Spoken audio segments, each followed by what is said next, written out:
A big hello to all the lovely people out there. It's me Abhisha. I'm back with a new session. You are watching Crack Easy, the place to learn how to crack easy exams. In this special lesson, we are going to solve GATE 2012 and 2014 questions on Fourier transform. Stay tuned to the session as I'm going to share not only the answers but also all tips and tricks related to each question. The first question I have for you is from GATE 2012. The Fourier transform of a signal h of t is h of j omega is equal to 2 cos omega sine 2 omega by omega. The value of h of 0 is, four options are given: option A 1 by 4, option B 1 by 2, option C 1 and option D 2.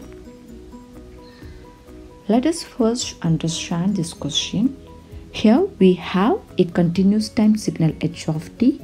Its Fourier transform h of j omega is given as 2 cos omega sine 2 omega by omega, and we are asked to find out value of h of t at t equal to 0.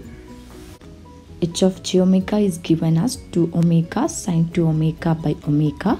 Now we are going to use a trigonometric relation for simplifying this expression. That is, cos A sin B is equal to sin A plus B plus sin A minus B by 2. Based on this relation, we can write sin 2 omega cos omega as sin 3 omega plus sin 2 omega by 2. Correspondingly, we get h of j omega as sin omega by omega plus sin 3 omega by omega. Now, what we need to do is we need to find out inverse Fourier transform of each of these terms. Alright, you look at this first term. Can you identify this signal? Have you ever seen it before? It's nothing but a sinc function. In fact, the inverse Fourier transform of a sinc function is a rectangular pulse. The inverse Fourier transform of sin 3 omega by omega is a rectangular pulse which is having value 1 by 2 for minus 3 to 3.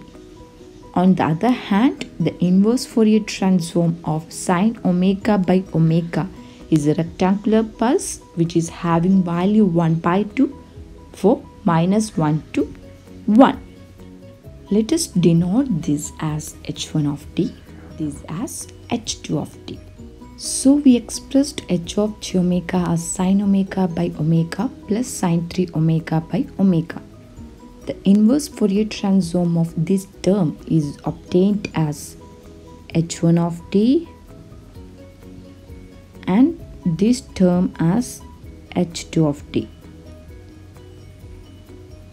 Correspondingly, the inverse Fourier transform of h of j omega can be written as h of t is equal to h1 of t plus h2 of t, and h of 0 can be equated to h2 of 0 plus h1 of 0. Got it? This is our h1 of t. What is the value of h1 of t at t equal to 0? It is 1 by 2.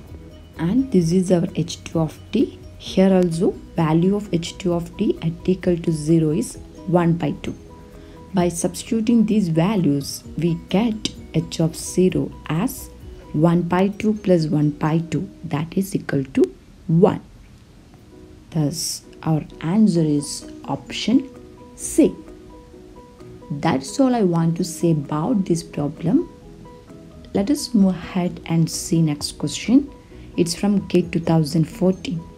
For a function g of t, it is given that integral minus infinity to infinity g of t e raised to minus j omega t dt is equal to omega e raised to minus 2 omega square for any real value of omega.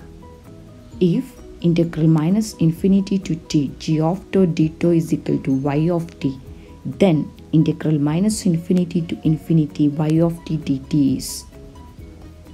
4 options are given. Let us first understand this question. Here we have a continuous time signal g of t, and it is given that integral minus infinity to infinity g of t e raised to minus j omega t dt is equal to omega e raised to minus 2 omega square.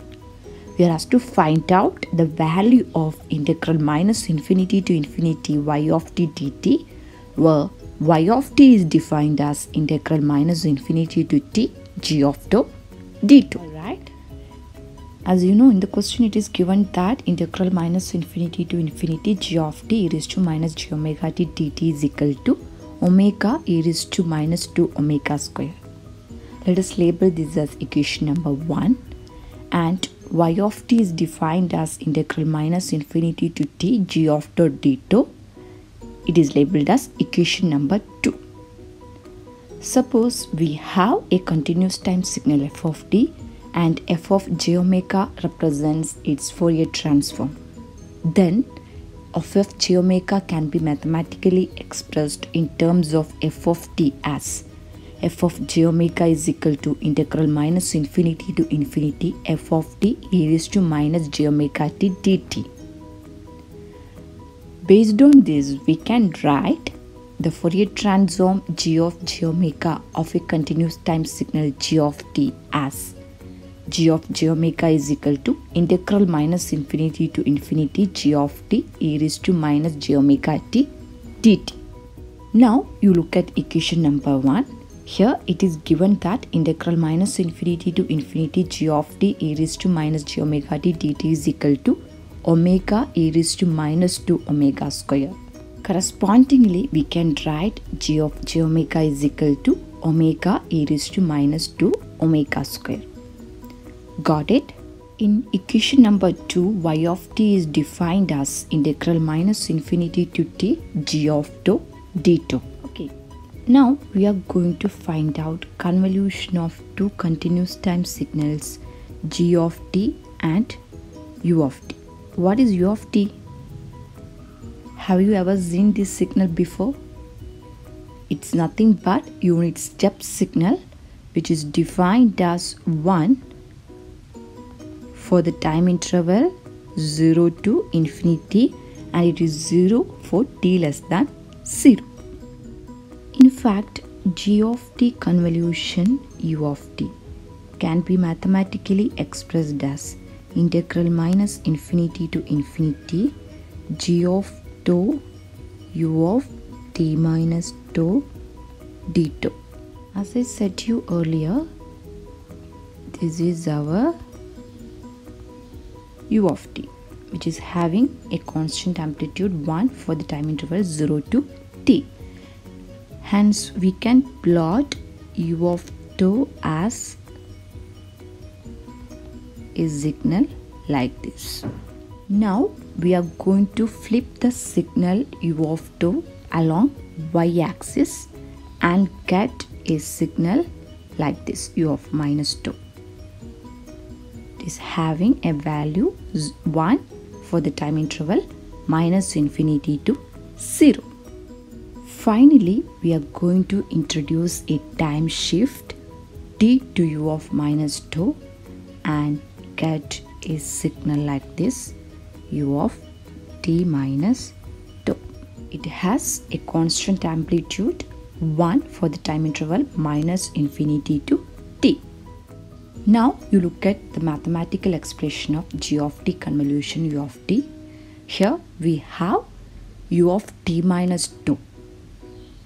Hence we can change the limit minus infinity to infinity as minus infinity to t, and for the time interval the value of u of t minus tau is 1. Correspondingly, it becomes my integral minus infinity to t g of tau d tau. Thus we obtained g of tau convolution u of t as integral minus infinity to t g of tau d tau. Here y of t is defined as integral minus infinity to t g of tau d2. Correspondingly, we can equate y of t to g of t convolution u of t. Now we are going to take Fourier transform on both sides of this equation. As you know, Fourier transform of y of t is represented as y of j omega, that was g of t is represented as g of j omega, and that of u of t is represented as u of j omega. By using convolution property of Fourier transform, we can write y of j omega is equal to g of j omega into u of j omega. G of j omega is already obtained as omega e raised to minus 2 omega square, and Fourier transform of unit step signal is 1 by j omega. By substituting these values, we can write y of j omega is equal to omega e raised to minus 2 omega square into 1 by j omega, or that is equal to minus j e raised to minus 2 omega square. In fact, the Fourier transform phi of j omega of a continuous time signal y of t can be mathematically expressed as y of j omega is equal to integral minus infinity to infinity y of t e raised to minus 2 omega t dt. Now we apply omega tends to 0 and get integral minus infinity to infinity y of t dt is equal to limit omega tends to 0 y of j omega. Y of j omega is already obtained as minus j e raised to minus 2 omega square. When we apply omega tends to 0, we get it as limit omega tends to 0 minus j e raised to minus 2 omega square, or it is equal to minus j. Thus, our desired quantity integral minus infinity to infinity y of t dt is obtained as minus j. That is, our answer is option B. Got it?